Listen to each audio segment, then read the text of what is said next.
Hello everyone, welcome to agro academy. तो guys लगभग animal के सारे सेशंस कंप्लीट हो चुके हैं, बस आपका सॉइल हस्बेंड्री बचा है। पोल्ट्री इसमें जो बचा है वो अब अलग सेशंस में देखिए, एक अलग एज अलग सब्जेक्ट उसको हम पढ़ने वाले हैं।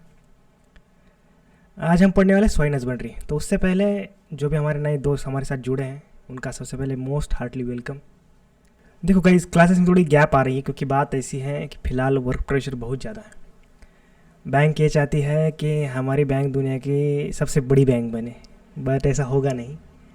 इसलिए बैंक वाले रात को 8-8 9-2 बजे तक बैठा के रखते हैं।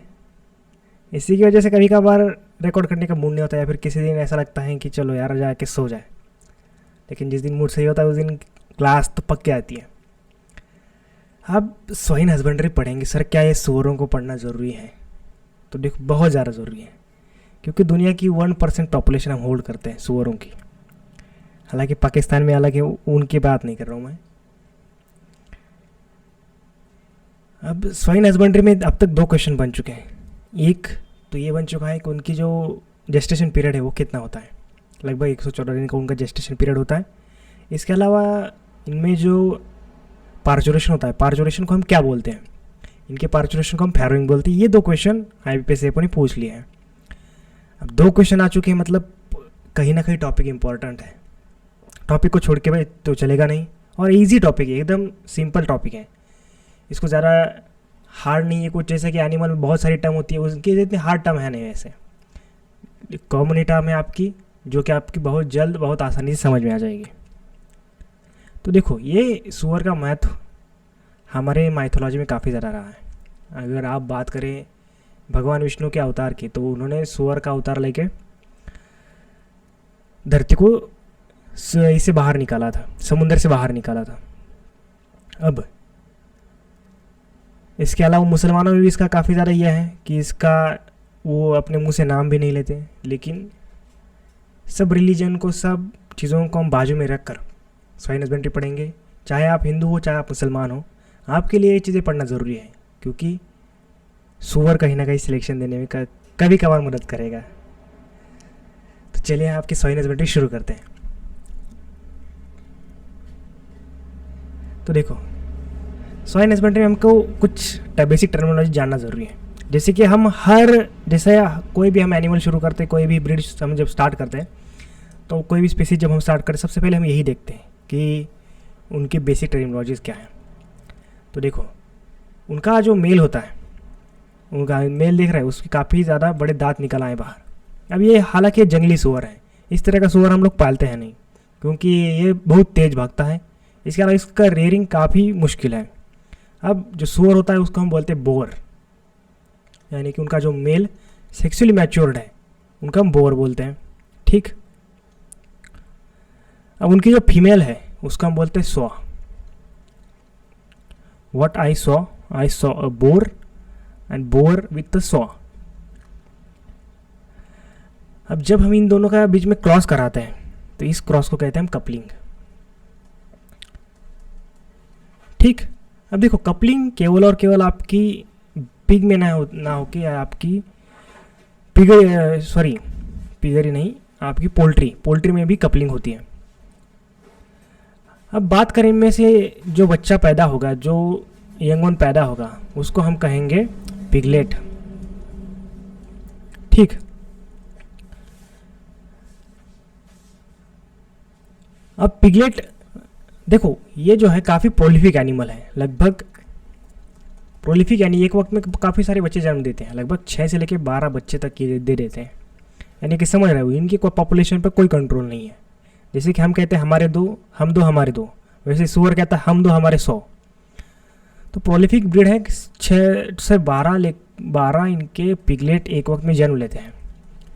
इनकी जो डिलीवरी पीरियड है, जिसे हम कहेंगे पार्चुरेशन लगभग 2 से 3 घंटे चलता है। यानी कि आप समझ सकते हैं कि कितनी देर तक इनका पार्चुरेशन चलता है।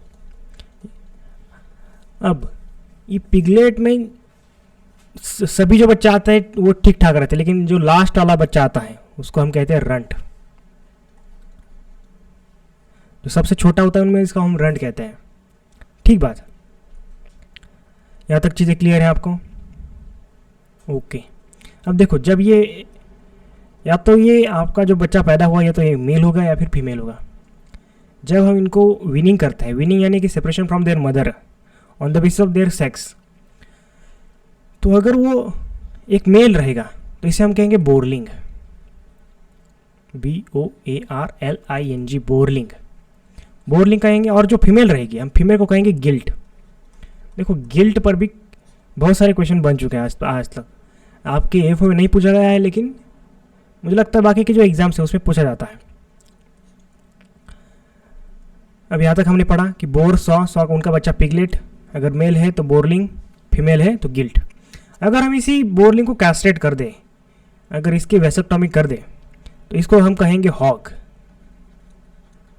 या इसके अलावा इसका एक और नाम है स्टैग, STAG, स्टैग, और इसको हम स्टॉक भी कह सकते हैं, या फिर कई कई जगह इसको ड्रो भी बोलते हैं। ऑन द बेसिस ऑफ दे जिसका इस्तेमाल किया जाता है, लेकिन हाँ इनका इस्तेमाल केवल और केवल काटने के लिए किया जाता है। ना ही इनसे आप दूध उत्पादन कर सकते हैं, ना ही इनसे आप खेती जुतवा सकते हैं। अब आपने कहीं सुना होगा कि सुअर का दूध पिया है, तो भाई ये कहीं से कॉमन सेंस नहीं बनता। सुअर से खेत जुतवा रहे हैं, ये तो और भी कॉमन सेंस नहीं बना था। तो ये केवल और केवल मटन पर्पज़ के लिए आपका इस्तेमाल किए जाते हैं। इनका एक अलग से मटन जो बनता है, इनका जो मीट बनता है, इनके मीट को कहते हैं हम पॉर्क। अब इस पॉर्क की खासियत ये है, इसमें जो है मीट ज़्यादा होता है और बोन कम होते हैं। इनका मीट टू बोन रेशो काफ़ी हाई रहता है इस। अब देखो इनका जो पॉर्क होता है वो काफ़ी लो क्वालिटी का होता है। इसकी वजह से हमारे रिलीजन में, देखो हमारे हिंदू रिलीजन की एक बड़ी खास बात है, अगर हमारे हिंदू रिलीजन किसी चीज़ को मना करना चाहता है, अगर कोई चीज़ वो चाहता है कि लोग अवॉइड करें, या तो वो लोग उसे भगवान बना देते हैं या फिर उस चीज़ को काफ़ी ज़्यादा राक्षस बना देते हैं। तो ठीक हमारे पूर्वजों को शायद पता था कि लोग आगे चल के सुअर का मांस खाएंगे, इसके लिए उन्होंने भगवान का दर्जा दे दिया, इसलिए वो लोग खाएंगे नहीं। अब पता नहीं ये बात मुसलमानों को कैसे पता चल गई, उन्होंने सुअर का नाम लेने से ही इनकार कर दिया। ठीक, मीट और bone ratio, low quality pork, ये सब इसकी खासियत होती है।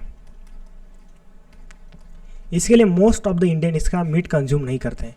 लेकिन अगर बात करें आप नॉर्थ ईस्टर्न स्टेट की, जैसे कि आसाम, सिक्किम, नागालैंड, इन सब में सुअर का मीट खाना काफ़ी ज़्यादा कॉमन बात है। अब बात करें हम विदेशी कंट्रीज़ की, जैसे कि UK, USA, इन चीज़ों में, इन देशों में सुअर का मांस खाना काफ़ी आम बात है। वहाँ पर काफ़ी बड़ी मात्रा में सुअर पाले जाते हैं, क्योंकि वहाँ पर उनकी एनर्जी रिक्वायरमेंट इतनी ज़्यादा है। वहाँ पर जो ठंड पड़ती है, अगर वो सुअर नहीं खाएंगे तो ज़िंदा नहीं रहेंगे, तो वहाँ पर मांस खाना काफ़ी ज़्यादा इंपॉर्टेंट हो जाता है। और वहाँ पर अगर हम आपकी जैसे चिकन, मटन, चवन की बात करें तो वो वहाँ पे नहीं मिलता है। वहाँ पर पॉर्क सबसे मस्त चीज़ होती है खाने के लिए इन विंटर, इन समर। ठीक, अगर हम किसी, अब बात करें, वापस आते हैं हमारे टॉपिक पे, अगर हम किसी गिल्ट को कैस्ट्रेट करते हैं, तो उसी गिल्ट को हम कैस्ट्रेट करते हैं तो उसका कोई अलग से नाम नहीं है, तो उसको हम गिल्ट ही कहेंगे। लेकिन देखो अब हालांकि इनमें जो फीमेल होती है इनको कैस्ट्रेट नहीं किया जाता है, क्योंकि इनका एक तो इनको काटने के लिए दिया जाता है फॉर द पॉर्क पर्पज़, या फिर इनको ब्रीडिंग पर्पज़ के लिए रखा जाता है। इनका कोई अलग इस्तेमाल नहीं होता है। ठीक, चलो हमने यहाँ तक क्या देख लिया। सबसे सुपीरियर मेल जो इसको हम बोर कहेंगे, सबसे सुपीरियर फीमेल जिसको हम सॉ कहेंगे, इनसे एक बच्चा जन्म लेगा जिसको हम पिगलेट कहेंगे। एक नहीं, 6 से 12 बच्चे जन्म लेंगे जिसको हम पिगलेट कहेंगे। जो लास्ट में बच्चा आएगा जिसे हम रंट कहेंगे। अब जो इनका मेल है जो सेक्सुअल मैच्योर नहीं है उसको हम बोरलिंग कहेंगे। अब जैसे कि हम इंसानों में अवस्थाएं होती हैं, शिशु, तरुण, शिशु, किशोर, तरुण। अब शिशु मतलब जिसको शी और शू कहाँ करना ये पता नहीं, उसको हम शिशु कहते हैं। किशोर यानी कि जो स्कूल में जाने वाले बच्चा है उसे हम किशोर कहते हैं। तरुण यानी कि जिसमें मेरे अंदर मैच्योरिटी आ चुकी है। अब आप लोग तरुण कैटेगरी में आते हैं। अब आप में कितनी मैच्योरिटी है ये सेल्फ इवोल्यूशन करिए। उसी तरीके से ये बोरलिंग जो है किशोर अवस्था में होते हैं। अब जो फीमेल अभी सेक्सुअल मैच्योर नहीं हुई है उसको हम गिल्ट कहेंगे। अब जो मेल कैस्ट्रेट हो चुका है उसको हम ड्रो, स्टैग या फिर हॉक कहेंगे। ठीक, यहाँ तक सारी चीज़ें क्लियर है। अब बात करते हैं कुछ अलग टर्म्स की, जैसे कि इनमें जो जेस्टेशन पीरियड होता है, जेस्टेशन पीरियड वो कितने दिन का होता है? लगभग 114 दिन।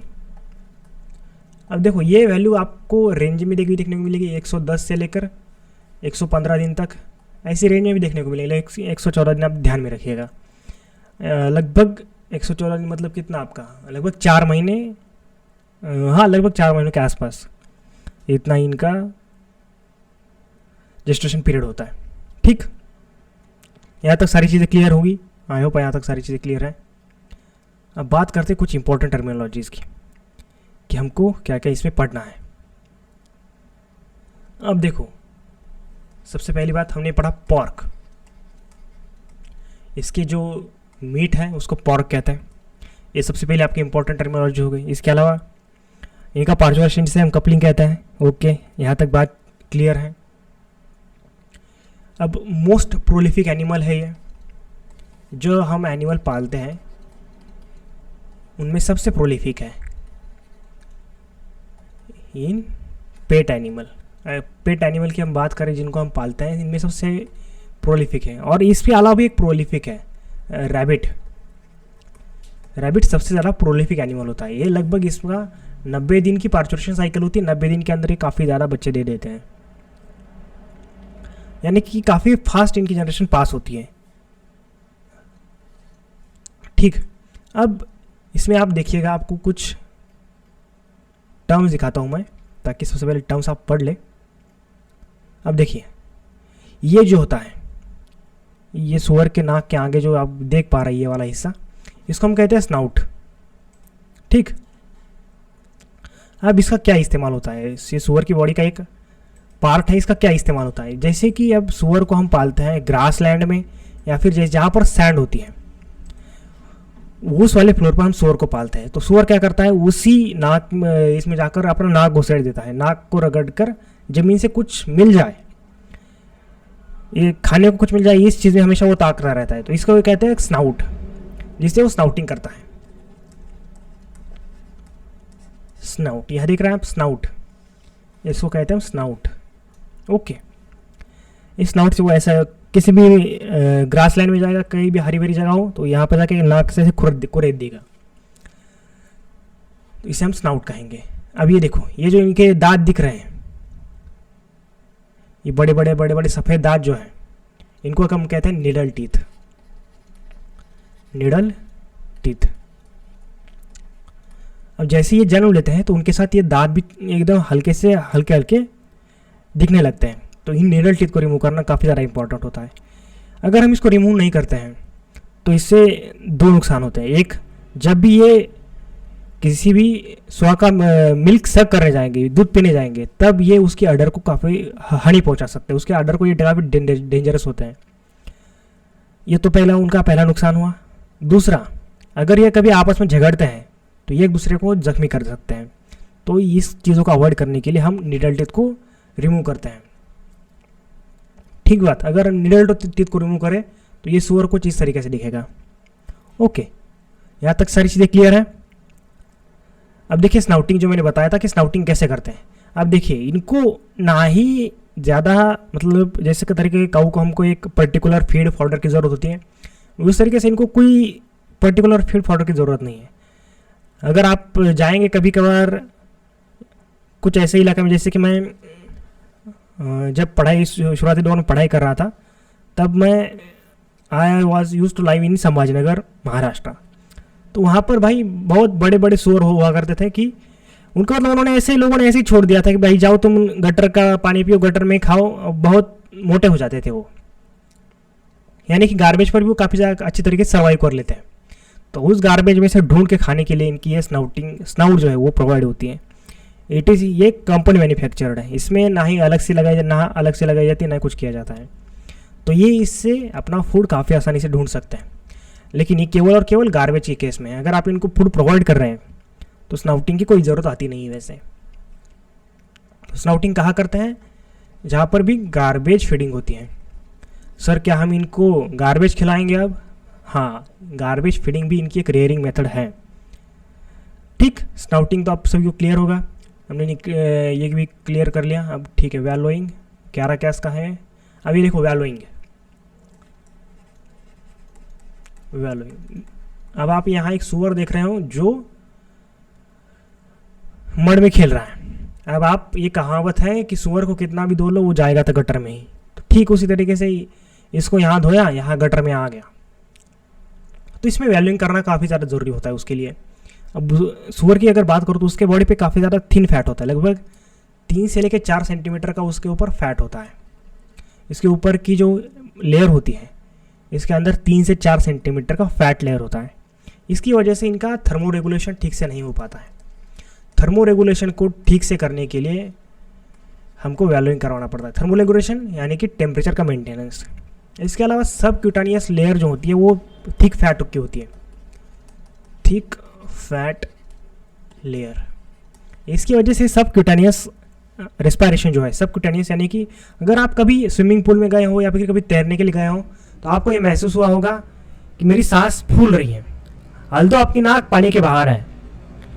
इसका मतलब ये होता है कि आप केवल नाक से ही नहीं, बॉडी के कुछ ऐसे पोर्स, अलग अलग पोर्स है जिससे भी आप हवा को अंदर ले सकते हैं और हवा को बाहर छोड़ते हैं। ठीक इसी तरीके से इनके बॉडी पर कुछ ऐसे पोर्स होते हैं जिनका पानी के बाद पानी के अंदर जाके जो खुलते हैं, थिक फैट लेयर होने की वजह से। इसके अलावा इनके ऊपर टिक्स वगैरह की समस्या काफ़ी ज़्यादा आती है, तो डीवर्मिंग के लिए भी वैल्यूइंग करना काफ़ी ज़्यादा ज़रूरी होता है। तो कीचड़ में खेलना कितना ज़्यादा इंपॉर्टेंट है आप समझिए, तो आप भी जाइए कभी कभार कीचड़ का मजा लीजिए। ओके, वैल्यूइंग हमने यहाँ पर पढ़ लिया, तो चलो ठीक है, आते वापस अपने टॉपिक पे। इंपॉर्टेंट टर्मिनोलॉजीज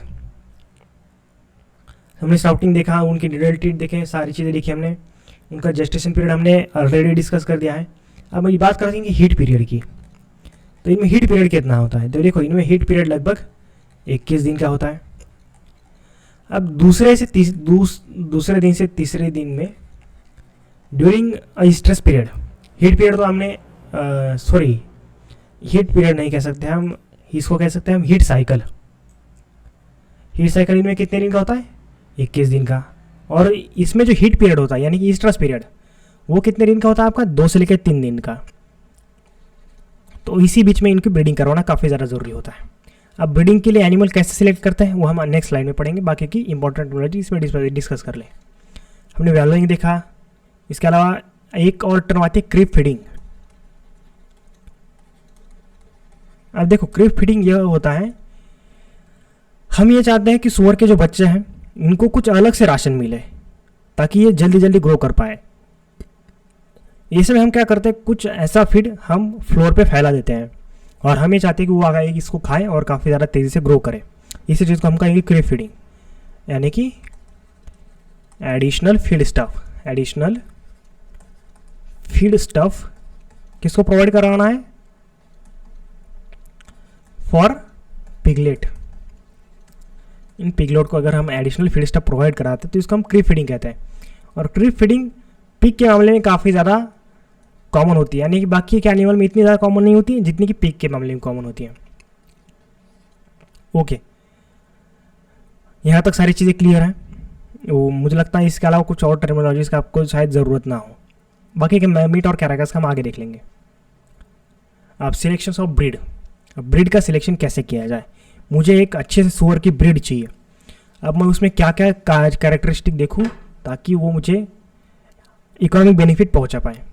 एक किसा अगर आपकी मान के चलो किसी का सिलेक्शन हो गया और उसकी पोस्टिंग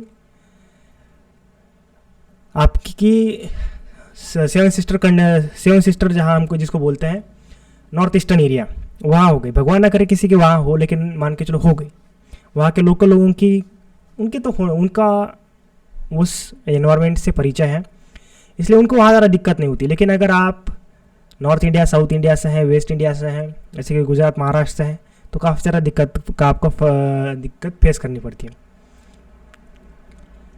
तो उस केस में हम उनको कौन सी ब्रीड प्रेफर करें, कौन सी ब्रीड हम उनको दें ताकि वो किसान, हमारा लोन भी सुरक्षित रहे और किसान को इकोनॉमिक बेनिफिट भी मिलता रहे। तो देखो सबसे पहला होना चाहिए कि वो विगरसली फीडर होने चाहिए। विगरस फीडर, यानी कि उनको जो भी दे उन्होंने तुरंत खा लेना चाहिए। उनको ये नहीं पूछना चाहिए कि भाई ये तीखा है, इसमें नमक नहीं है, या फिर मुझे पनीर की सब्ज़ी खानी है, मुझे आलू बैंगन की सब्ज़ी पसंद नहीं है, ऐसा नहीं, जो भी मिले तुरंत खा लेना चाहिए, विगरस फीडर। दूसरा, काफ़ी ज़्यादा वो वेट गेन करनी चाहिए, वेट गेनर यानी कि फास्ट वेट गेन करनी चाहिए। जो भी हमारा सुअर जो भी प्रजाति में सिलेक्ट करेंगे उसको खाते ही तुरंत वेट गेन होना चाहिए, लगभग 200 से 300 ग्राम इनका डेली वेट गेन होना चाहिए। बात करें तीसरे कैरेक्टरिस्टिक की, तो देखो इनके बॉडी पर जो बटर फैट होता है वो बटर फैट की लेयर थोड़ी कम होनी चाहिए, लो बटर फैट, सॉरी इसको बटर फैट नहीं कहेंगे, इसको हम कहेंगे बॉडी फैट। बटर फैट तो आपका काऊ वगैरह के मिल्क में होता है। बॉडी फैट यानी कि उसके बॉडी पर जो थिकनेस लेयर रहती है, बॉडी फैट। अब देखो बॉडी फैट ज़्यादा होने की वजह से इसको काटना काफ़ी मुश्किल हो जाता है। टू द प्रैक्टिकल बात करूँ मैं, इसको काटने के लिए सबसे पहले इसको मारना जाना ज़रूरी होता है। इसको मारने के लिए सबसे हम कहते हैं सबसे डेंजरस प्रोसेस, सबसे खतरनाक, सबसे घटिया प्रोसेस है किसी सुअर को किल करने की। तो उसको सबसे पहले उसके बॉडी का फैट उसके बॉडी से निकालने के लिए उसको डंडे से पीटा जाता है। नो डाउट उसको पहले से चाकू मार के मार दिया जाता है, लेकिन उसको बॉडी फैट अलग करने के लिए उसको डंडे से मारा जाता है। काफ़ी देर मारने के बाद उसकी बॉडी फैट उसकी बॉडी से अलग होती है। उसका जो लीन मीट है, लीन मीट, अब बात करें लीन मीट की, तो लीन मीट की हम अगले इसमें बात करेंगे। फिलहाल हमें ब्रीड्स के सिलेक्शन के लिए क्या चाहिए, एक विगरस, इसके अलावा प्रोलिफिक चाहिए आपको, यानी कि एक वक्त में काफ़ी सारे बच्चे दे दे। ऐसा नहीं कि 2 ही सुअर दे रही है, एक वक्त में 12-13 सुअर दे दे, 7, 8, 9, 10 जितने भी हो उतने सुअर दे दे आपको, प्रोलिफिक ब्रीड हो। इसके अलावा efficient food conversion ratio, FCR। अब देखो FCR होता क्या है कि मान के चलो काऊ किसी ने 1 kg का फीड खा लिया, अब उसके बॉडी पर 0.5 kg का मास चढ़ गया, यानी कि उसका वज़न जो है 0.5 kg से बढ़ गया। तो उसका ये फीड कन्वर्जन रेशो क्या है, तो देखो जब ये 2 kg खाएगा तब जाके इसका 1 kg का वज़न बढ़ेगा। तो इसका 2 kg फीड खाएंगे तभी 1 किलो वज़न इसका बढ़ेगा। तो इसका FCR होता है 1:2, 2:1। अब सबसे ज़्यादा आपका FCR, अगर सब बात करूँ मैं, FCR सबसे ज़्यादा किसी का होता है, सबसे ज़्यादा आपके काऊ का होता है, और सबसे लो अगर किसी का है तो आपके पोल्ट्री का है। ठीक, आई होप आपको FCR समझ में आ गया हो। FCR यानी कि फीड कन्वर्जन रेशो, जितना फूड खाते हैं उसमें से कितना % वो अपने बॉडी वेट के लिए इस्तेमाल करते हैं, कितने % उनके बॉडी वेट पे चला जाता है, इसको कहते हैं हम FCR। 1 किलो फीड खा लिया, उसमें से लगभग आधा किलो प्रोटीन बन गया उनके बॉडी पे, उनका वेट आधा किलो से बढ़ गया, तो इसी चीज़ को हम FCR कहेंगे। अब सर मैंने अभी 1 किलो खाना खाया, अभी मैंने 10 केले खाए 1 किलो के, मेरे तो पूरे बॉडी में 10 किलो भी केले है, तो क्या मेरा FCR सिर्फ 1:1 हो जाएगा? तो नहीं। देखो FCR कब ये गिना जाता है, जब आपने 10 केले खाए, आपके बॉडी ने उसमें से कुछ रिगेन किया, बाकी का जो भी फिकल मैटर अपने सुबह जाके हो आए, सुबह से बाथरूम हो आए, तब जाके FCR काउंट होता है। ठीक, इसके अलावा बात करें कुछ और इम्पोर्टेंट कैरेक्टरिस्टिक की, प्रोलिफिक होना चाहिए। इसके अलावा जो आपकी मदर है, आपकी नहीं सॉरी, जो कि सुअर की मदर है, यानी कि उसके मदर वाली कैरेक्टर होनी चाहिए। अब देखो मदर कैरेक्टर इनमें जो होते हैं काफ़ी कम देखने को मिलते हैं। बहुत बार ऐसा देखा जाता है कि जब इनकी पार्चुरेशन होती है, जब इनकी फेयरिंग होती है, तब ये अपने बच्चों के ऊपर गिर जाती है और वो बहुत सारे बच्चे में से मर जाते हैं। तो मदर कैरेक्टर होनी चाहिए, क्योंकि एक ही ब्रीड ऐसी है जिसमें मदर कैरेक्टर काफ़ी ज़्यादा होते हैं। अब चलिए बात करें बोर की, तो एक बोर कैसा होना चाहिए, एक आइडियल बोर, हमको ब्रीडिंग के लिए एक आइडियल बोर चाहिए, एक आइडियल मेल चाहिए। मेल कैसा होना चाहिए, तो देखो एक ऐसा मेल होना चाहिए जो कि 9 से 10 महीने ओल्ड हो, 9 से 10 महीने ओल्ड हो या फिर इससे भी ज़्यादा हो, ताकि जब इसकी मैच्योरिटी आ जाती है उसमें। इसके अलावा बात करें इसके बॉडी वेट की, तो इसका बॉडी वेट 100 से 110 kg हो। ओके, अब इसमें जो है बॉडी फैट काफ़ी कम हो, body fat as low as possible. जितना आप as low as body fat वाला सूअर इस्तेमाल करेंगे उतनी आपके आगे की प्रोजेनी उतनी बढ़िया बनेंगी। इसके बाद उसकी पेडिग्री अच्छी होनी चाहिए, यानी कि उसके जो पूर्वज हैं उनमें काफ़ी ज़्यादा कैरेक्टरिस्टिक अच्छे होनी चाहिए, उनकी पेडिग्री अच्छी होनी चाहिए। ओके, अब जब हम बात करें किसी बोर की, यानी कि रिप्रोडक्टिव जो मेल होता है उसमें हार्मोनल इम्बैलेंस काफ़ी ज़्यादा होता है। अब इस हार्मोनल इम्बैलेंस को कंट्रोल करने के लिए हमको उसकी जो ये नीडल वाली टीथ है उसको कंट्रोल करना काफ़ी ज़्यादा ज़रूरी होता है, यानी कि उनकी जो नीडल टीथ है वो क्लिप होनी चाहिए, क्लिप्ड। ओके, तो ये सारी कैरेक्टरिस्टिक हम एक बोर में देखते हैं कि बोर, आइडियल बोर कैसा होना चाहिए, एक आइडियल मेल कैसा होना चाहिए। तो ठीक इस तरीके से होना चाहिए। अब देखो, अगर बात करें हमारे इंडिया की, तो यहाँ पर शादियों का मौसम चल रहा है, तो लड़की वालों को एक आइडियल लड़का कैसा होना चाहिए? सबसे पहले सरकारी नौकरी, बस उसके आगे कुछ बोलते ही नहीं है। सरकारी नौकरी हो, बाद में वाले देखते हो कि लड़का काला है कि गोरा है, बस सरकारी नौकरी तुम्हारे पास है, तुम्हारी शादी हो गई। तो देखो, सरकारी नौकरी का इतना ज़्यादा इंपॉर्टेंस है, तो सरकारी नौकरी में आ जाओ और जल्दी से ब्याह कर लो। तो हम लड़के में क्या देखते हैं कि भाई लड़के क्या सैलरी अच्छी हो, ओके, उसके बाद थोड़ा गोरा हो, हैंडसम हो, 6 फीट की हाइट हो, घर वालों के पास काफ़ी ज़्यादा ज़मीन हो। ठीक उसी तरीके से हमको कुछ देखना पड़ेगा ना, हम जो बोर इस्तेमाल कर रहे हैं उसके पास भी तो कुछ होना चाहिए, कुछ अपनी कैरेक्टरिस्टिक होनी चाहिए। तो ठीक ये सारी कैरेक्टरिस्टिक आपके बोर के पास होनी चाहिए। अब बात करें गिल्ट की, गिल्ट किस तरीके से होनी चाहिए? तो देखो, आपकी जो गिल्ट है उसकी आपकी एज होनी चाहिए 9 से 10 मंथ, 9 से 10 मंथ ओल्ड होनी चाहिए। ओके, इसके अलावा उसका बॉडी वेट की मैं बात करूं तो बॉडी वेट मेल से स्लाइटली कम होना चाहिए, 90 से 110 केजी। ठीक बात। तीसरा, अब उसके जो टीट्स हैं, अडर के ऊपर जो टीट्स लगे हुए काफ़ी वेल स्पेस्ड होनी चाहिए, वेल स्पेस्ड टीट्स। अब देखो, सुअर की ब्रीडिंग में ये ध्यान रखा जाता है कि जो हम इस्तेमाल करने वाले या गिल्ट हम कम इस्तेमाल करते हैं, हम स्वा ज़्यादा इस्तेमाल करते हैं। तो स्वा ऐसी हो जिसने पहले भी काफ़ी ज़्यादा अच्छा पार्चुरेशन दिया हो, यानी कि उसका हिस्ट्री काफ़ी ज़्यादा अच्छी हो, हिस्ट्री ऑफ रिप्रोडक्शन वो काफ़ी ज़्यादा अच्छा हो। ठीक, इसके अलावा वो विगरस ग्रोवर हो। ये देखो, ये तो सारी चीज़ों में कॉमन है भाई, खाना ठीक से खाना चाहिए, बॉडी का वेट ठीक से गेन होना चाहिए, उसकी पेडिग्री अच्छी होनी चाहिए, ये सारी चीज़ सब कॉमन है। बट ये कुछ चीज़ें हमको एक फीमेल में देखनी होती है, एक गिल्ट में देखनी होती है।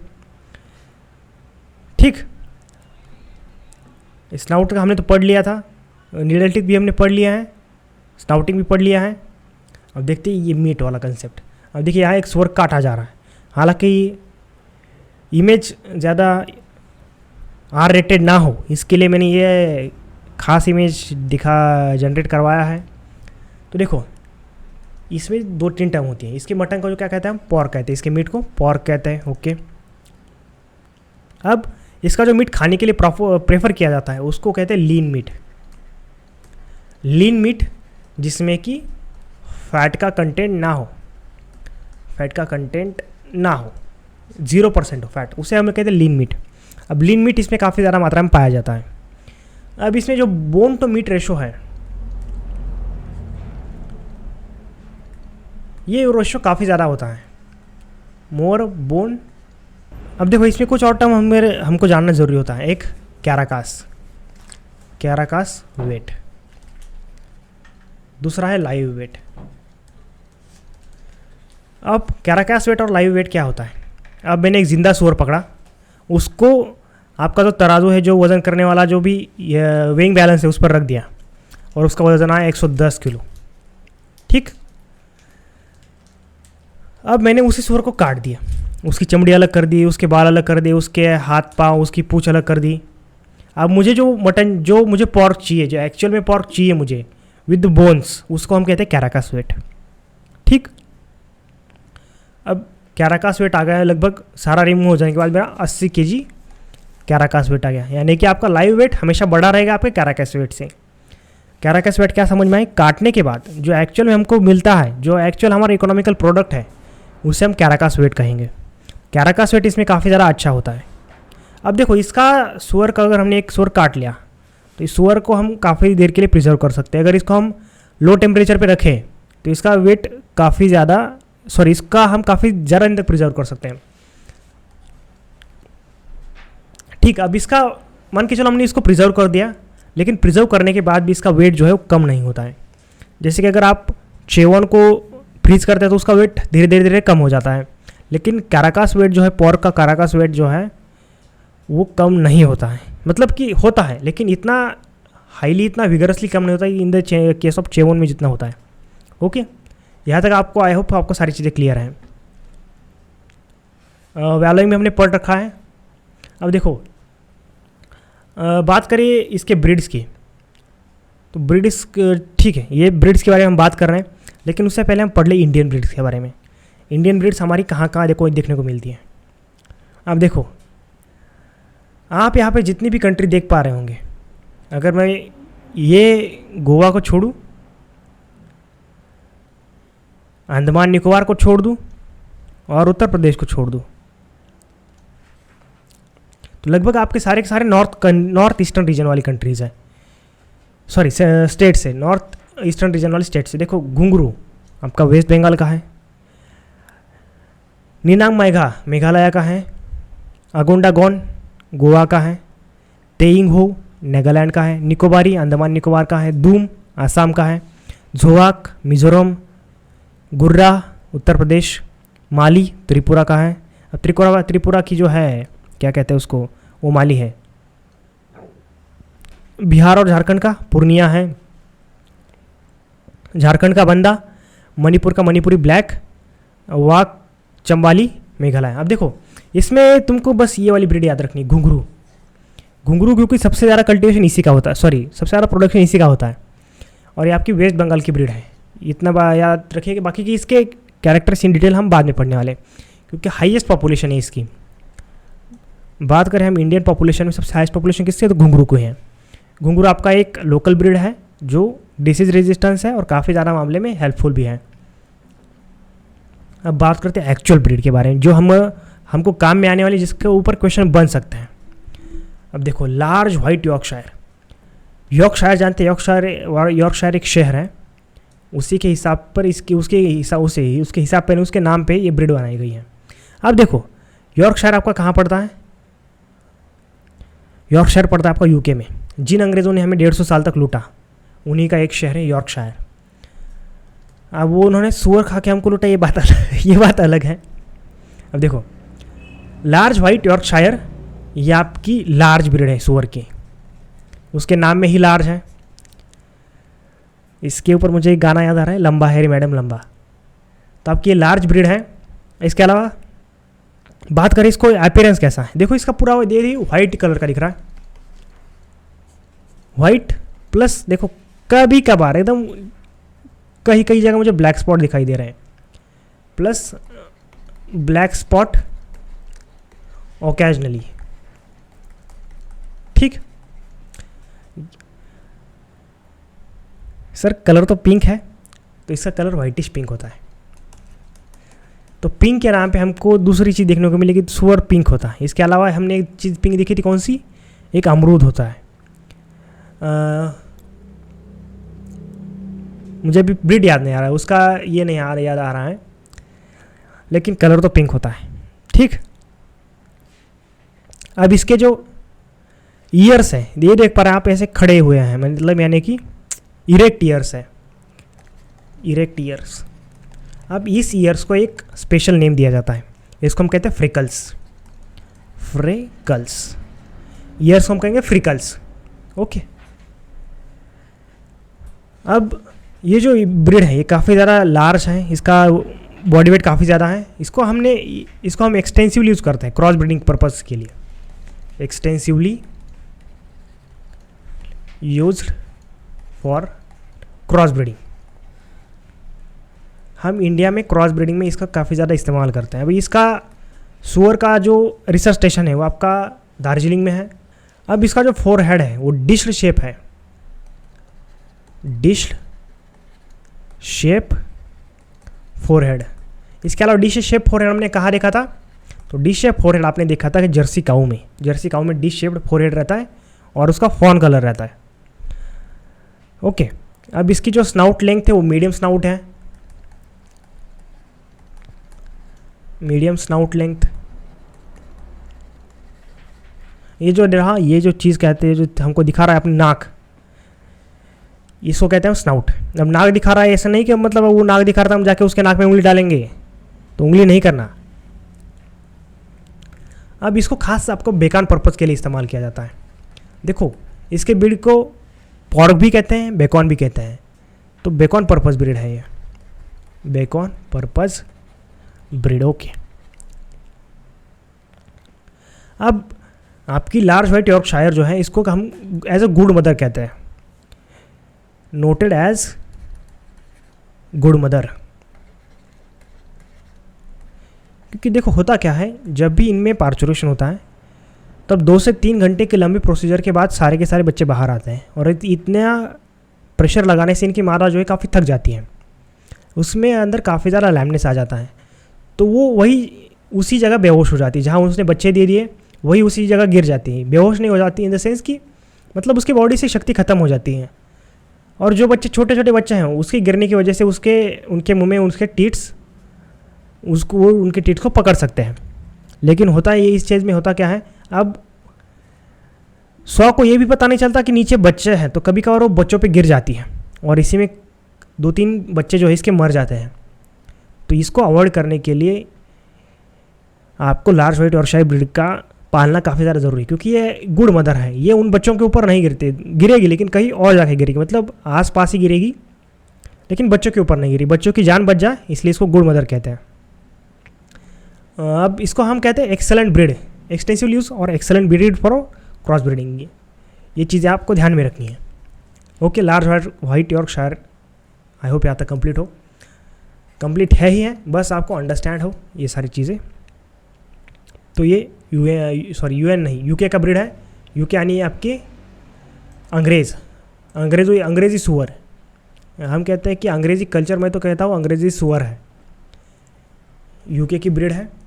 ओके, लार्ज ब्रीड है, वाइटिश पिंक इसका कलर है, कभी कभार ब्लैक स्पॉट देखने को मिल जाता है। इसके इरेक्ट ईयर्स हैं जिसको हम प्रिकल्स कहते हैं।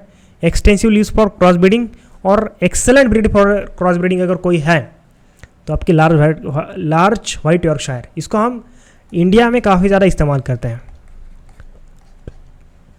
इसका डिश शेप्ड फोर हेड है, medium snout length, Bacon purpose breed है और एज ए गुड मदर इनको हम क्लासीफाई करते हैं। यहाँ तक सारी चीज़ें क्लियर है, कंसेप्ट की कोई बात नहीं है, सारी की सारी चीज़ें आपकी फैक्ट्स हैं। ओके, अब बात करते हैं मिडल व्हाइट यॉर्कशायर की। अब देखो, सुअर जितने भी हैं अंग्रेज़ी हैं, तो यूके का ये सुअर है मिडल व्हाइट यॉर्कशायर। अब ये क्रॉस ब्रीड है आपकी।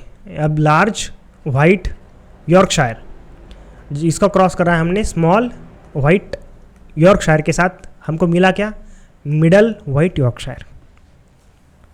अब मिडल व्हाइट यॉर्कशायर आपके लार्ज व्हाइट यॉर्कशायर से थोड़ी छोटी ब्रीड है। अब ये बात करें इसके कैरेक्टरिस्टिक की, तो देखो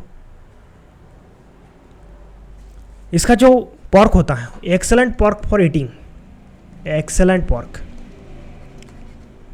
सबसे बढ़िया मटन अगर किसका होता है, बढ़िया पॉर्क किसी का होता है, तो आपके मिडल व्हाइट यॉर्कशायर का होता है।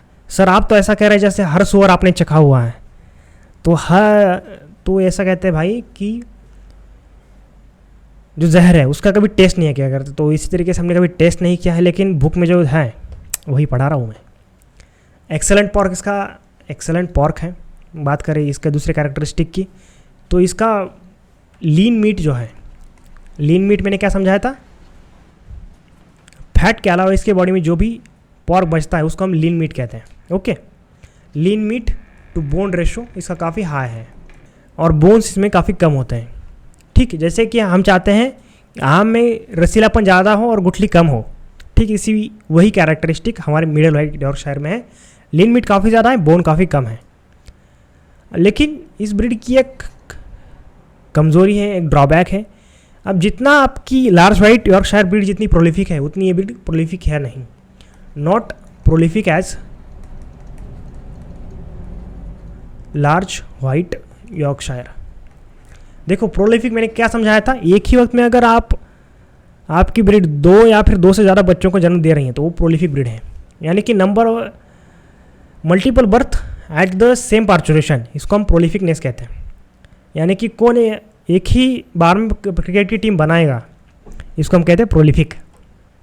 ठीक, अब इसके अलावा अगर हम बात करें कि हाँ अपग्रेडेशन की, तो इसका ग्रेडिंग अप में काफ़ी ज़्यादा इस्तेमाल किया जाता है। हमने ग्रेडिंग अप देखा था, तो इस ग्रेडिंग अप में grading up for Indian pig, Indian pig को हमको ग्रेड अप करना है, तो इस पिग का हमको काफ़ी ज़्यादा इस्तेमाल किया जाता है। अब बात करूँ मैं लार्ज वाइट यॉर्कशायर की, जो मैंने पिछली इसमें पढ़ा था, तो ये आपका क्रॉस ब्रीडिंग के लिए इस्तेमाल किया जाता है, क्रॉस ब्रीडिंग के लिए। ओके, इसको थोड़ा सा ये हाईलाइट कर दूँ ताकि आपको जब आप पीपीटी पढ़ें ताकि आपको समझ में आ जाए। इसका क्रॉस ब्रीडिंग के लिए इस्तेमाल किया जाता है। ठीक, अब जब मैं बात करता हूँ मिडल वाइट यॉर्कशायर की, तो वो किस लिए इस्तेमाल करते हैं हम, तो वो हम इस्तेमाल करते हैं ग्रेडिंग अप के लिए। अब क्रॉस ब्रीडिंग और ग्रेडिंग अप अगर आपको दिक्कत है तो आपको वो लेक्चर देखना चाहिए मेरा वाला, कौन सा, एनिमल हस्बेंड्री का, आई थिंक मुझे लगता है लेक्चर नंबर 6 या 7 होगा, जिसमें मैंने ब्रीडिंग सेशंस लिया है, या फिर आप सर्च कर सकते हैं ब्रीडिंग, जिसमें मैंने ये सारी चीज़ें इन डिटेल समझाई हैं। तो आपको ग्रेडिंग अप और ब्रीडिंग का जो बेस डिफरेंस है मुझे लगता है कहीं और में दिखने को मिलेगा, तो आप ज़रूर से उसको देख लें एक बार। ओके, यहाँ तक सारी चीज़ें क्लियर हैं। ठीक, अब इसको जो है इंडियन पिग में काफ़ी ज़्यादा एक्सटेंसिवली यूज़ किया जाता है, एक्सटेंसिवली यूज्ड। इंडियन पिग में अगर ग्रेडिंग अप के लिए हम कोई इस्तेमाल करते हैं तो इसको तो कौन सी ब्रीड है, मिडल वाइट यॉर्कशायर। ठीक, यहाँ तक सारी चीज़ें क्लियर हैं। ओके, तो चलिए आगे बढ़ते हैं। लैंड रेस, अब लैंड रेस आपकी डेनमार्क की ब्रीड है। डेनमार्क की एक और ब्रीड आपको याद रखनी है, कौन सी, काऊ वाली breed, red Dane. Red Dane भी आपकी डेनमार्क की ब्रीड है, तो डेनमार्क की ये ब्रीड है आपकी। अब ये भी एक बेकॉन पर्पस ब्रीड है। पॉर्क, देखो सारे सूअर हमको अल्टीमेटली काटने ही है, उनका दूध निकालेंगे तो भी पिएगा कोई नहीं। क्या आप कभी सूअर का दूध पीने की सोच सकते हैं, नहीं सोच सकते ना, तो इनका इस्तेमाल केवल और केवल हम पॉर्क के लिए करेंगे, पॉर्क या फिर बेकॉन के लिए, बेकॉन पर्पस। अगर आप कभी यूके वगैरह होकर आए तो वहाँ पर आपके बेकॉन के शॉप मिलते हैं, तो भूल के भी वहाँ का मीट मत खाइएगा, क्योंकि सूअर का मांस है भाई वो। अब इसकी बात करें इसके कलर की, तो कलर वाइट है इसका विथ ब्लैक स्पॉट। ठीक, ब्लैक स्पॉट दिख रहा है आपको इसके बॉडी पर, ये देखिए ब्लैक स्पॉट, मुझे तो दिख रहा है, क्या आपको दिख रहा है ब्लैक स्पॉट? जी हाँ, कहाँ है, ये देखिए यहाँ है। ओके, अब बात करते हैं इसके नेक्स्ट कैरेक्टरिस्टिक की, excellent breed for grading up in India.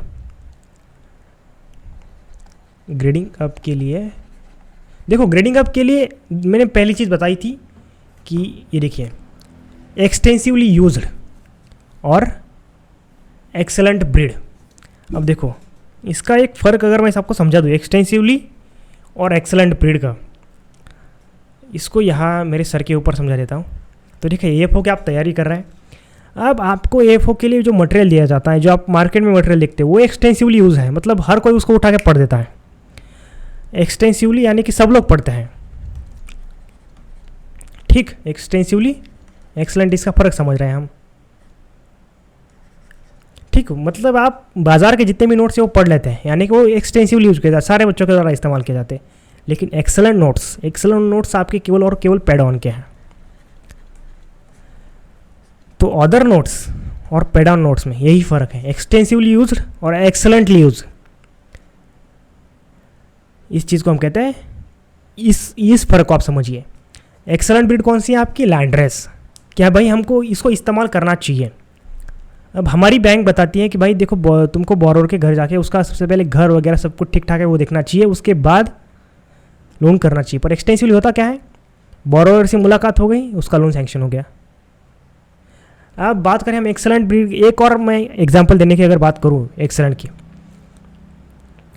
तो अगर आपको कब ये आपको बताया जाता है कि देखो भाई गाड़ी ऐसी खरीदो जिसमें माइलेज हो, जिसमें मेंटेनेंस का खर्चा काफ़ी कम हो, ऐसी गाड़ी आपको खरीदनी चाहिए। ये तो होगा आपकी एक्सेलेंट गाड़ी। लेकिन एक्सटेंसिवली आप खरीदते कौन सा है, रॉयल एनफील्ड, 25 का माइलेज, काफ़ी ज़्यादा मेंटेनेंस। तो एक्सटेंसिवली और एक्सेलेंट इसमें यही फ़र्क होता है। ठीक, आई होप आपको चीज़ें क्लियर हो। Excellent breed for breeding up देसी पिग्स, यहाँ हम इंडियन नहीं कहेंगे, देसी पिग्स।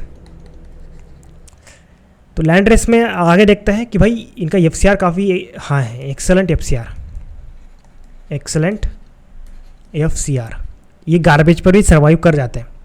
फूड कन्वर्जन रेशो इनका काफ़ी ज़्यादा बढ़िया है। बात करें कि एक और की, तो highest quality Bacon,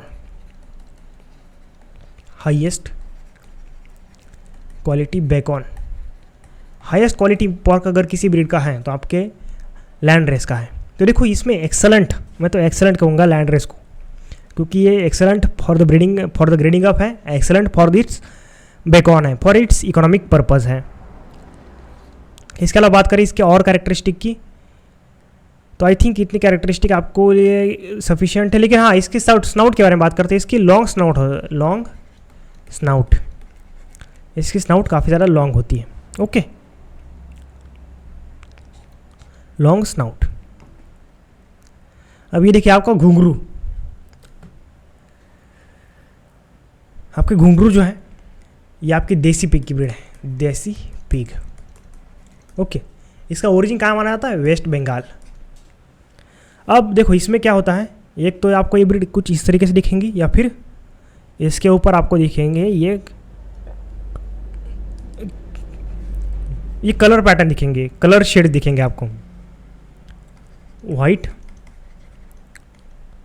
plus whitish brown.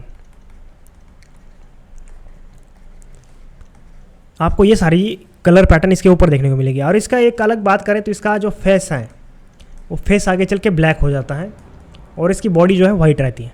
ठीक आप ही की कंडीशन होती है, जिस तरीके से आप समर में होते हैं, चेहरा पूरा काला पड़ जाता है, पूरी बॉडी आपकी गोरी हो जाती है। जहाँ जहाँ पसीना आता है वो सारी चीज़ें गोरी, जहाँ पसीना नहीं आता वो सारी चीज़ें काली हो जाती है। तो फेस उनका ब्लैक रह जाता है, बाकी सारी बॉडी उनकी गोरी हो जाती है। तो इनका ब्लैक फेस है। इनका पॉर्क के लिए इस्तेमाल किया जाता है इंडिया में। कुछ ट्राइब्स इनको पालती हैं, हालांकि इनका हम कमर्शियल पर्पज़ के लिए इस्तेमाल नहीं करते हैं। रेज्ड बाय ट्राइब्स इसको रेज करती हैं। इसको रेज किया जाता है गार्बेज फीडिंग पर, इसको ये किया जाता है। और इसमें जो उसके जो निडल टीथ है, निडल टीथ नहीं हो, लगभग निडल टीथ ना के बराबर होते हैं, यानी कि हम कह सकते हैं कि small needle teeth. I hope यहाँ तक घुंघरू के बारे में क्लियर है। कोई दिक्कत, कोई परेशानी? क्या क्या देखा हमने इसके बारे में? देसी ब्रीड है, वेस्ट बंगाल इसका ओरिजिन है, वाइटिश प्लस वाइटिश ब्राउन इसके ऊपर पैच देखे जाते हैं। इसका फेस जो है वो काला होता है, बाकी की पूरी बॉडी वाइट होती है। इसको खास करके ट्राइब्स जो है उसको वो रेस करती हैं। गार्बेज फीडिंग पर इसको हम रेज करते हैं। और इसके जो टीथ है, स्मॉल लिटल टीथ, इसके काफ़ी स्मॉल होते हैं। यहाँ तक कोई दिक्कत नहीं। अब आपके स्वाइन न्यूट्रिशन की बात करते हैं कि भाई स्वाइन को चाहिए क्या, खाने के लिए क्या चाहिए। तो देखो खाने के लिए इनको बहुत कम चीज़ें चाहिए होती हैं। कम चीज़ें नहीं भाई, बहुत ज़्यादा खाते हैं ये, काफ़ी ज़्यादा वज़न गेन करते हैं। हर वीक में लगभग हर महीने में 10 kg वज़न गेन करते हैं। एक हेल्दी पिग उसको माना जाता है 10 kg हर महीने गेन करे। ठीक, अब देखो आपके स्वाइन जो है वो मोनोगैस्ट्रिक एनिमल है। मोनोगैस्ट्रिक यानी कि उन्होंने एक बार खाया, पचाया और बॉडी के बाहर कर दिया। ठीक आपकी तरह, आप सुबह उठे, सुबह नाश्ता किया, दोपहर को लंच खाया, रात को डिनर खाया, सो गए, सुबह उठ के फ्रेश हो आए, इसको कहते हैं मोनोगैस्ट्रिक।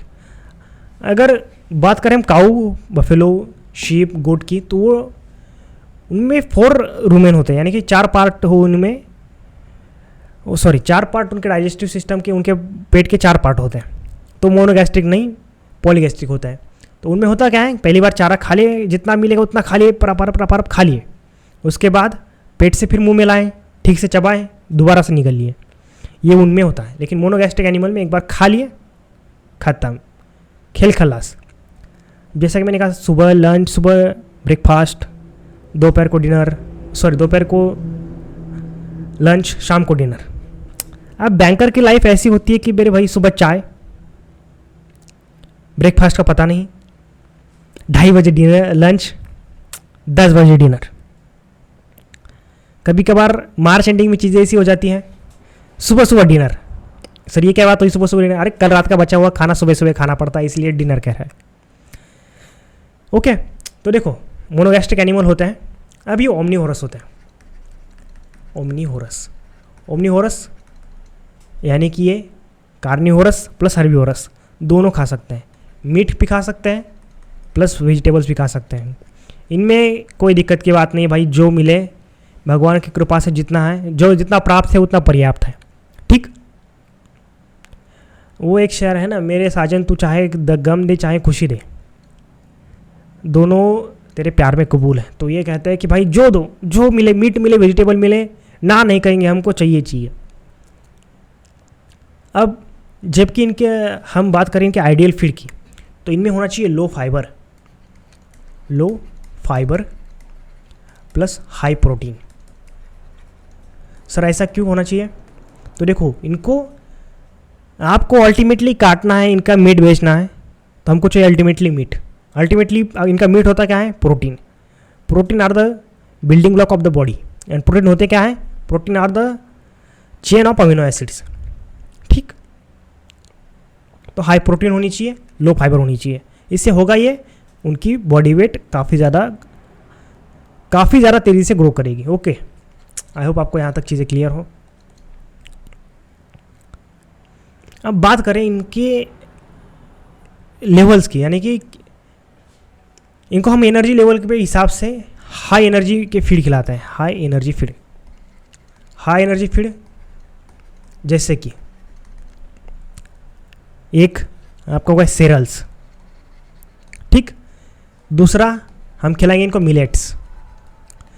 सेरल्स में क्या क्या आता है आपका? गेहूँ, चावल, मक्का, ये सारी चीज़ें आती हैं। मिलेट्स में आपका बाजरा, रागी, फिंगर मिलेट, पॉड मिलेट, ये सारी चीज़ें आपकी मिलेट्स में आ जाती हैं।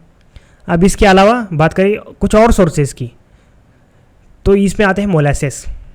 मोलासेस समझते हो क्या होता है? मोलासेस यानी कि सिर्फ अल्कोहल होता है। अब आपने सुना होगा या अफवाह सुनी होगी खास करके बॉयज़ ने कि भाई बियर पीने से बॉडी पर काफ़ी ज़्यादा वेट गेन हो जाता है। लेकिन मोलासेस पीने से एक लिमिटेड क्वांटिटी में पीने से ये होता है। लेकिन अगर आप देसी पौवा मार रहे हैं डेली, तो आप सूखे काटा हो जाएंगे। मैंने बहुत से ऐसे लोगों को देखा है कि भाई चलो 70 की पी ली है, यहाँ वहाँ रास्ते पे गिर रहे हैं और एकदम सूखा बोम्बिल हो गए हैं। ठीक, तो मोलासेस पीने से, मोलासेस अगर सही मात्रा में पिया जाए तो बॉडी के लिए काफ़ी ज़्यादा हेल्पफुल है। तो सर क्या आप हमको बियर पीने की सलाह दे रहे हैं? तो देखो, शराब बुरी चीज़ है, मैं किसी को कोई सलाह नहीं दे रहा हूँ, आप अपने हिसाब से देखिए पीना है कि नहीं पीना है। तो मोलासेस हम सूअर को ज़रूर पिलाएंगे। देखो, तुमको सूअर को छुट्टी नहीं देंगे हम, उसके बॉडी से हम वेट निकाल के रहेंगे, चाहे हमको साम दाम दंड भेद जो करना पड़े, चाहे दारू पिलानी पड़े, चाहे कुछ और खिलाना पड़े, तो मोलासेस तो हम इनको पिलाएंगे। मोलासेस होता क्या है? इनमें एनर्जी आ जाती है। और देखे होंगे कि भाई जो भी लोग दारू पिए हुए हैं, उनका आप कभी रौब देखिए, वो प्रधानमंत्री को तक गालियाँ दे रहे मुंह पे, काट डालूंगा, फाड़ डालूंगा, या फिर उनकी एक एनर्जी लेवल काफ़ी हाई हो जाती है। ठीक उसी तरीके से हाई एनर्जी लेवल के लिए हम मोलासेस इनको खिलाते हैं। ठीक, यहाँ तक सारी चीज़ें क्लियर हैं। अब हम ये जो सारी चीज़ें खिलाएंगे, सीरियल्स, मिलेट्स, मोलासेस, अब इन चीज़ों में एक कम होता है, इनमें विटामिन बी की मात्रा काफ़ी ज़्यादा होती है। विटामिन बी, अब विटामिन बी हालांकि मोलासेस में नहीं होता है, लेकिन सीरियल्स और मिलेट्स में ये काफ़ी ज़्यादा मात्रा में पाया जाता है। अब तो ये हो गई इनकी वेजिटेरियन की बात। यहाँ तक आपके वेजिटेरियन पीक थे। अब बात है आपके नॉन वेजिटेरियन पीक पर। तो नॉन वेजिटेरियन पीक में अगर मैं बात करूँ एनिमल सोर्सेस प्रोटीन की, एनिमल सोर्सेस ऑफ प्रोटीन की, आप देखो ऊपर वाले जितने भी हैं, जैसे कि मैंने बताया सेरल मिलेट्स, या फिर बात करूँ मैं पल्सेस की, तो पल्सेस के अगर पल्सेस के मामले में मैं बात करूँ तो आपका चना हो गया या फिर पी हो गया, ये इन पल्सेस भी इनको खिलाया जाता है। तो ये हो गया आपके वेजिटेबल प्रोटीन, वेज प्रोटीन। तो सर अंडा भी क्या वेज प्रोटीन है, वेज में आएगा? तो देखो सुप्रीम कोर्ट का आदेश है, वो वेज में आता है, लेकिन चूजा निकलने के बाद नॉन वेज हो जाता है। तो एनिमल सोर्स ऑफ प्रोटीन में अगर बात करूं मैं, तो इनके लिए सबसे बढ़िया है फिश मील। फिश मील कहाँ मिलता है? अगर आप कभी फिश की दुकान पे जाएंगे तो उन्होंने जो उसके ऊपर के स्केल निकाले, जो स्केल निकालते हैं वो फिश मील में गिने जाते हैं। अब फिश शॉप वेस्ट, वहाँ से हमको फिश मील मिलेगा। दूसरा बोन पाउडर। बोन पाउडर आपको कहाँ से मिलेगी? बोन पाउडर आपको जो कत्तल खाना जो होता है, स्लॉटर हाउस जिसे हम बोलते हैं, वहाँ से आपको बोन पाउडर मिलेगी। वहाँ पर काफ़ी सारे बोन सुखाए जाते हैं और उनके पाउडर बना के दी जाती है। अब बोन पाउडर और फिश मील में होता क्या है कि आपका कैल्शियम बहुत ज़्यादा मात्रा में होता है, फॉस्फोरस बहुत ज़्यादा मात्रा में होता है, लेकिन हमको इनको डाइट देनी है जिस पर कैल्शियम और फॉस्फोरस की मात्रा काफ़ी ज़्यादा बैलेंस में हो। तो कैल्शियम एज टू फॉस्फोरस की मात्रा हमको ये मात्रा बैलेंस में रखती है। तो हमको 2 कैल्शियम खिलाएंगे तब 1 फॉस्फोरस की गोली देंगे। तो क्या सर हम ये बोन पाउडर में हम ये कर सकते हैं कि भाई हमको उसको छलनी में डाल के कैल्शियम अलग फॉस्फोरस अलग, क्या हम ये कर सकते हैं? तो आप ये नहीं कर सकते। आपको कैल्शियम और फॉस्फोरस एक साथ ही देना है, लेकिन आपको क्वांटिटी एडमिनिस्टर करनी है कि भाई बोन पाउडर से इतना कैल्शियम इतना फॉस्फोरस मिलेगा, मुझे या तो अलग से फॉस्फोरस देना है, अगर फॉस्फोरस कमी मुझे अलग से फॉस्फोरस देना पड़ेगा, या फिर मेरे सुअरों में कैल्शियम की कमी हो रही है अलग से कैल्शियम देना पड़ेगा। तो उस हिसाब से आप एडमिनिस्टर कर सकते हैं कि भैया मुझे क्या चीज़ खिलानी है। लेकिन बोन पाउडर और फिश मील में दोनों की दोनों चीज़ें होती हैं। ओके, तो यहाँ तक हमने एनिमल सोर्सेस ऑफ प्रोटीन देख लिए। यहाँ तक हमने एनिमल सोर्सेस ऑफ प्रोटीन देख ली, ठीक है। अब बात करते हैं वेजिटेबल सोर्सेज की। जैसा कि मैंने ऊपर कहा, sir I am a vegetarian, what the ways protein should I refer for the body building? तो सत्तू पियो। तो देखो वेज प्रोटीन में बात करें तो वेज प्रोटीन में आते हैं आपके पल्सेस, इसके अलावा सीड केक्स, इसके अलावा सीड्स, किसी भी के भी सीड्स उठा लो, उसमें प्रोटीन काफ़ी मात्रा में होते ही होते हैं। ओके, ये सारी चीज़ें आपकी इसमें आती है। अब बात करूँ मैं पल्सेस की, तो पल्सेस में क्या होता है? आपका ट्रिप्टोफैन जो होता है वो लिमिटेड मात्रा में होता है। ट्रिप्टोफैन लिमिटेड मात्रा में होता है, ठीक। अब हमको ये एडमिनिस्टर करना है, ये ध्यान देना है इनमें प्रोटीन तो हो, लेकिन सारे के सारे प्रोटीन इक्वल क्वांटिटी या फिर एज पर ऑप्टिमम क्वांटिटी मिले। तो देखो इनमें सबसे ज़्यादा बात करूँ मैं आइडियल फॉडर की, तो इनमें मेज़ आइडियल फॉडर है। सर मेज़ आइडियल फॉडर मतलब क्या करूँ मैं? हमारे जो हरा मेज़ का खेत है उसमें से उसको काट के उसके सामने डाल दूँ? तो देखो आइडियल फॉडर का मतलब है ये नहीं कि आप उसको पत्ते खिला दें, उसका मेज़ का स्टेम खिला दें और कहें कि आइडियल फॉडर। तो आइडियल फॉडर नहीं है, मेज़ के जो दाने आते हैं वो इसके आइडियल फॉडर है। तो सर क्या हम इनको पॉपकॉर्न खिला सकते हैं?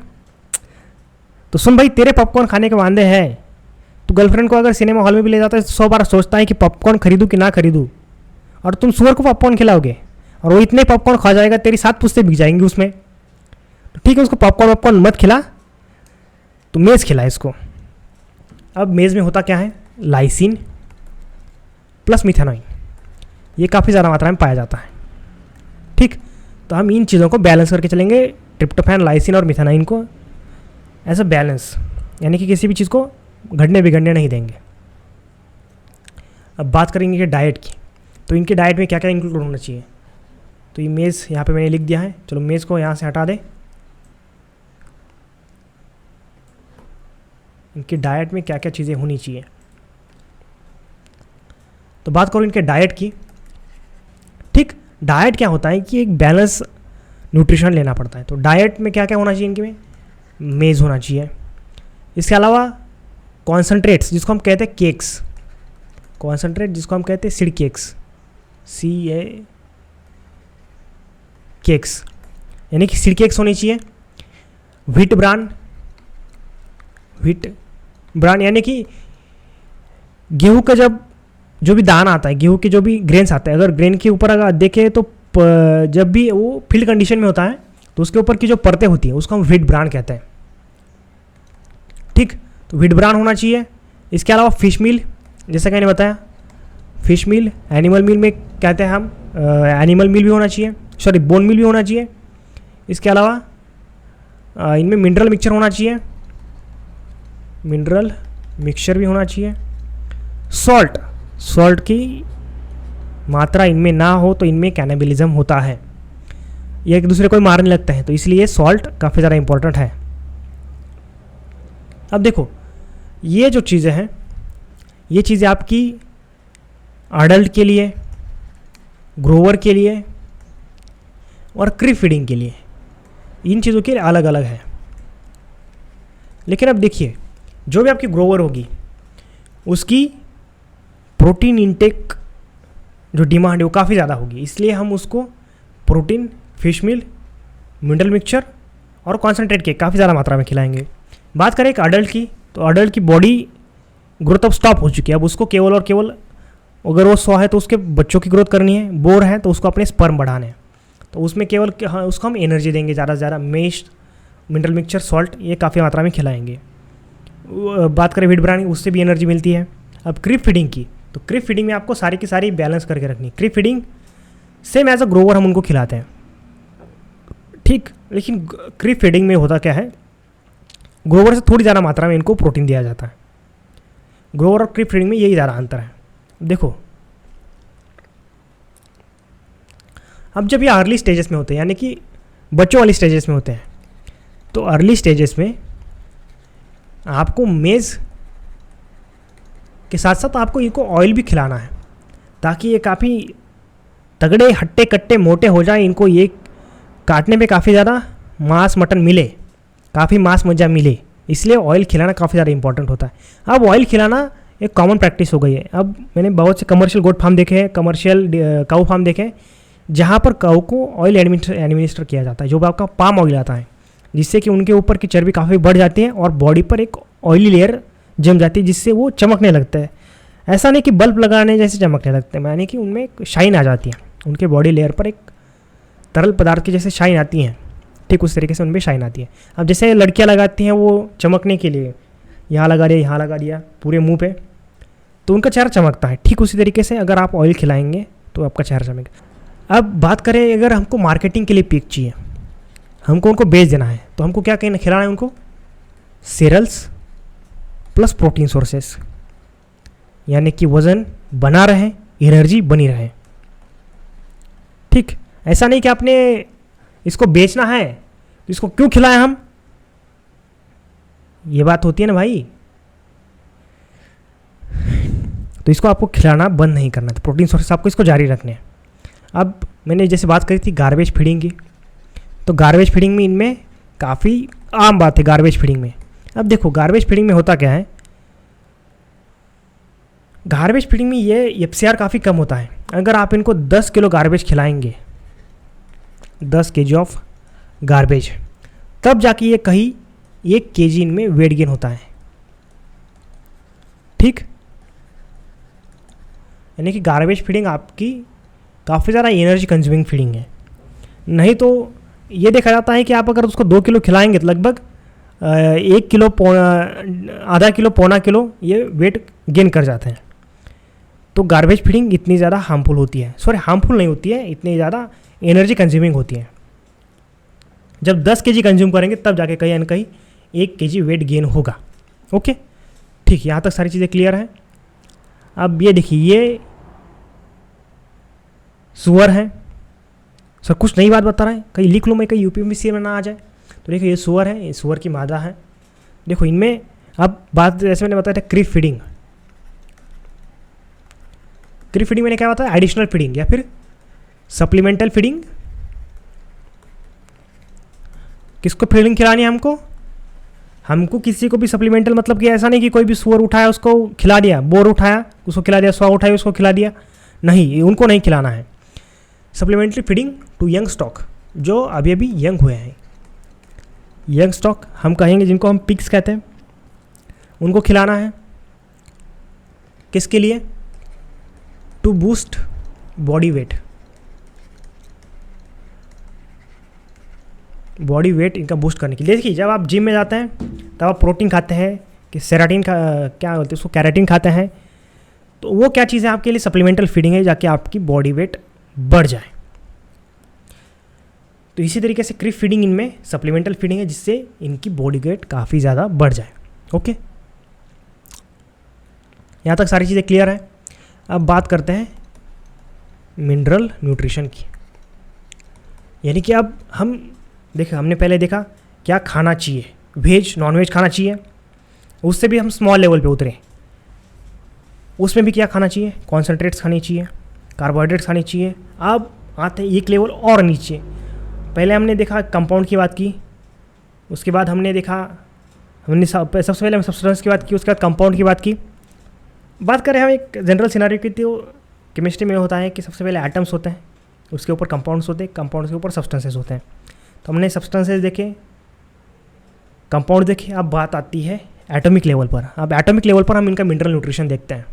तो देखो अब इनमें कुछ माइक्रो और कुछ मैक्रो मिनरल इनको बॉडी वेट के लिए ज़रूरी होते हैं। अब वो चीज़ें आपको याद रखने की ज़रूरत नहीं, हालांकि मैंने इनको नोट्स में ऐड कर दिया है, बस एक नज़र मार लीजिएगा, क्योंकि ये सारी चीज़ें पूछने के चांसेस बहुत ज़्यादा कम हैं।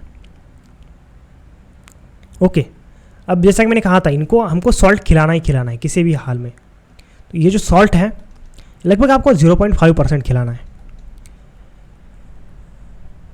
देखो आप इनको फिश मिल खिला ही रहे हैं।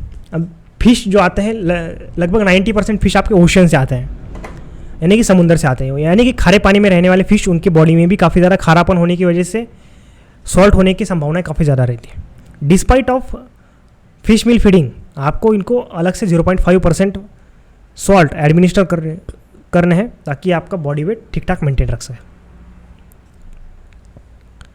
अब देखो बात करते हैं मिनरल न्यूट्रिशन की।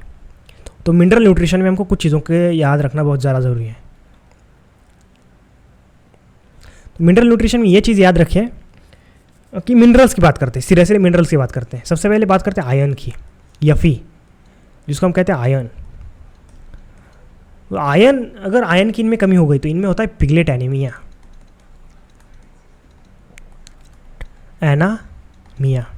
ठीक।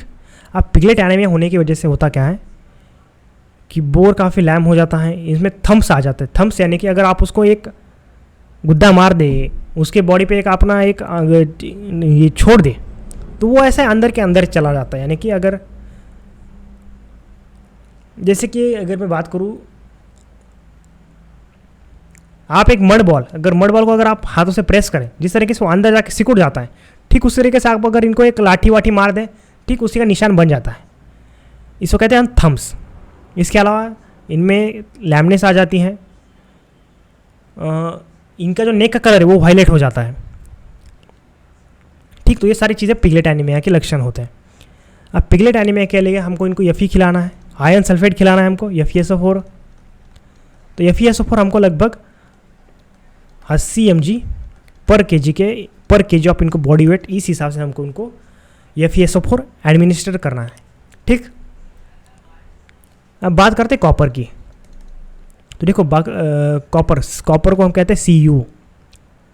तो Cu, तो कॉपर इनको खिलाना बहुत ज़्यादा ज़रूरी है। कॉपर हम इनको थोड़ा कॉपर सल्फेट देते हैं, CuSO4 के फॉर्म में देते हैं, ठीक बात। अब इसको भी लगभग हम 8 mg पर केजी के हिसाब से खिलाते हैं। देखो इसमें और इसमें केवल 0 का फ़र्क है, Cu और Fe में एक 0 का फ़र्क है, इससे ये याद रखने में काफ़ी आसान होता है। ओके, अब बात करते हैं CO कोबाल्ट की। अब आपका विटामिन बी जो है, विटामिन B12, इसके सिंथेसिस के लिए आपको कोबाल्ट की ज़रूरत पड़ती है, चाहे वो ह्यूमन बॉडी हो, चाहे वो एनिमल बॉडी हो, चाहे वो प्लांट बॉडी हो। किसी भी चीज़ में आपको अगर विटामिन B12 का सिंथेसिस कराना है तो कोबाल्ट इज इसेंशियल।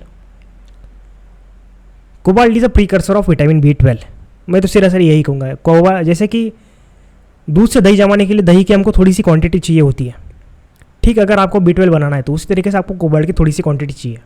ओके, यहाँ तक सारी चीज़ें क्लियर हैं। विटामिन B12 का सिंथेसिस, इसके लिए कोबाल्ट काफ़ी ज़्यादा ज़रूरी है। अब बात करूँ मैं आयोडीन की। आयोडीन को हम आई से डिनोट करते हैं। तो आयोडीन अगर हम इनको ना खिलाएं तो इनसे ग्वाइटर डिसीज़ होता है। ग्वाइटर, अब देखो ग्वाइटर डिसीज़ उन लोगों में कॉमन है जो लोग पहाड़ों पर रहते हैं, जिनके खाने में सॉल्ट नहीं जाता है। इसलिए हमारे सरकार जो है वो ये चाहती है कि सारे लोगों के पास आयोडीन पहुँचे, इसलिए वो नमक के थ्रू। अब कोई घर ऐसा नहीं कि जो नमक का इस्तेमाल नहीं करता होगा, एक्सेप्ट निर्मला सीतारमन, हमारी इकोनॉमिक जो क्या बोलेंगे उनको, जो हमारा फाइनेंस डिपार्टमेंट संभालती हैं, फाइनेंस मिनिस्टर। हालांकि फाइनेंस का नॉलेज पे क्वेश्चन मार्क है।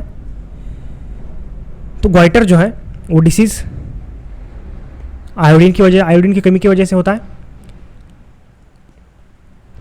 इसके अलावा हेयरलेस पिगलेट,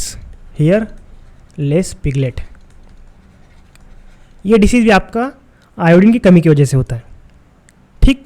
तो इसके लिए आपको आयोडीन की मात्रा भी एडमिनिस्टर करनी है। बात करें जिंक की, अगर जिंक की कमी पड़ गई तो पैरा केराटोसिस नाम का एक डिसीज़ है, वो डिसीज़ हो जाता है। तो पैरा केराटोसिस ना हो इसलिए हम जिंक का एडमिनिस्टर करते हैं। देखो जिंक से होता यह है कि आप में बॉडी में एनर्जी की कमी हो जाती है, जिंक की कमी होने, और पैरा केराटोसिस इसी की कमी होने का एक सिम्टम है। ओके, यहाँ तक सारी चीज़ें क्लियर हैं। अब ये जो आपको दिख रहा है पिग का बच्चा, सूअर का बच्चा, सूअर के बच्चे की भी हमको केयर करनी है मेरे भाई। ऐसा नहीं कि हमने काऊ के बच्चे की केयर कर दी, छोड़ दिया। सूअर का बच्चा पालना भी उतना ज़्यादा ज़रूरी होता है, यानी कि केयर। देखिए केयर एंड मैनेजमेंट ऑफ सूअर का बच्चा, मैनेजमेंट ऑफ पिगलेट। सूअर के बच्चों की देखभाल देखते हैं कैसे की जाती है। अब देखो आज तेजस सर के ये दिन आ रहे हैं कि सूअर के बच्चों की केयर एंड मैनेजमेंट कैसे करते हैं। देखो बात दिन की नहीं है, बात है सिलेक्शन की। हमको सिलेक्शन चाहिए, चाहे जितनी मुश्किल आए, जितनी तकलीफ आए, जितने उतार चढ़ाव आए, जितनी मुश्किलें आए, हमको उन सब चीज़ों से कोई मतलब है नहीं। हमको चाहिए सिलेक्शन। हमको चाहिए 72,000 की सैलरी, जिसमें कि 5,000 का 10,000 कट जाता है, 63 आपके हाथ में आती है, बाकी के अलाउंसेस अलग हैं। 63 आपके अकाउंट में क्रेडिट हो जाएंगे। ओके, तो उस सैलरी हमको चाहिए। तो उसके लिए हम साम दाम दंड भेद कुछ भी करने के लिए तैयार है। सूअर पढ़ाएं, आप कुछ भी पढ़ाएं, आप चाहे तो एरोप्लेन पढ़ा दें, हम पढ़ने के लिए तैयार हैं। बस हमको सिलेक्शन चाहिए, ठीक। तो देखो care and management of piglet. अब जब भी सारे के सारे बच्चों के जन्म हो जाते हैं, 2 से 3 घंटे में सारे के सारे बच्चे पेट से बाहर आ जाते हैं। किसके पेट से? 100 के पेट से। 100 के पेट से सारे के सारे बच्चे बाहर आ गए। अब उनको हमको 100 से थोड़ा सा सेपरेट करना है। ऐसा नहीं कि हमने 100 को अलग रख दिया और उनको अलग रख दिया है, तो भाई वो 100 पागल हो जाएंगी। तो 100 से हमें उनको अलग नहीं करना है, बस थोड़ा सा उनमें डिफरेंट डाल देना है। उनको गार्ड रेल्स रखना है, गार्ड रेल्स, यानी कि एक ऐसी 2 पटरी बिछानी है जिसके ऊपर हम उनको लेके आ जा सकें। तो गार्ड रेल्स होनी चाहिए। इसके अलावा इनकी जो नेवल कॉर्ड, जिस तरीके हमने वहाँ कट करी थी काऊ में, ठीक उसी तरीके से आपको ये नेवल कॉर्ड कट करनी है।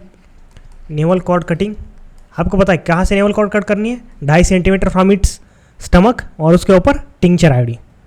जैसे कि हम कहते हैं 2 प्लेट मोमोज विथ हरी चटनी, विथ तिक्की चटनी, विथ लाल चटनी, ठीक उस तरीके से navel cord with tincture iodine. Okay,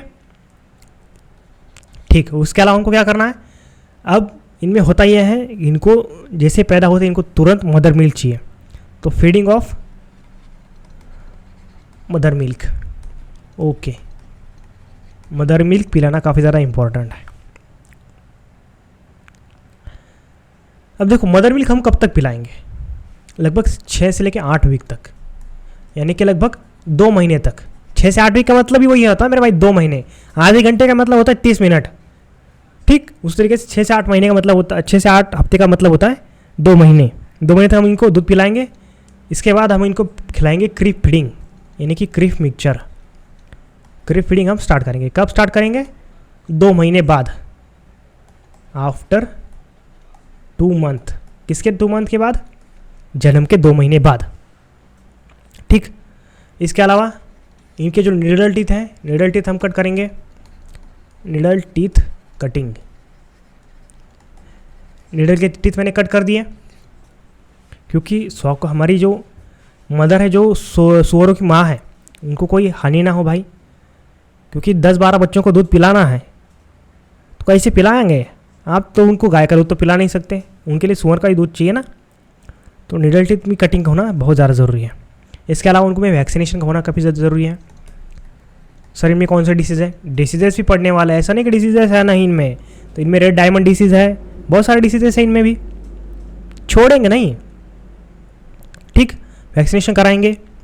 इसके बाद आयरन, इनमें आयरन की पिगलेट, खास करके पिगलेट में जो बच्चे होते हैं उनमें आयरन की कमी हो जाती है, तो पिगलेट एनीमिया ना हो इसके लिए वजह से हम इनको आयरन का एक्सटर्नल डोज देंगे। देखो आयरन का एक्सटर्नल डोज कैसे दिया जाता है, एक तो इनमें इंजेक्शन दिए जाएंगे आयरन के, दूसरा इनको गोलियाँ खिलाई जाएंगी, यानी कि ड्रग्स खिलाए जाएंगे। इसके अलावा बात करूँ मैं COFESO4 की, तो अगर इसकी जो ऑर्डर है, आपकी 100 की जो ऑर्डर है, उसके ऊपर अगर हम FESC का पैलेटिंग कर दे, जब ये दूध पीने जाएंगे तब जाके ये उनके पेट में आयरन चला जाएगा, यानी कि स्वैबिंग, उसको हम स्वैबिंग कहेंगे, स्वैबिंग ऑफ अडर, यानी कि अडर के ऊपर हम क्या लगा रहे हैं, FeSO4 विथ FeSO4, ठीक। FeSO4 लगा दिया हमने, तब बच्चे जाएंगे दूध पियेंगे, साथ में आयरन खाएंगे, आयरन पिया, साथ में आयरन भी लेंगे, क्योंकि देखो कोई भी दूध हो, चाहे वो काऊ का दूध हो, चाहे वो सुअर का दूध हो, आयरन किसी दूध में नहीं होता है। अब जो इस दूध में आपको आयरन मिले वो दूध आपको लाल मिलेगा। ओके, यहाँ तक सारी चीज़ें क्लियर हैं।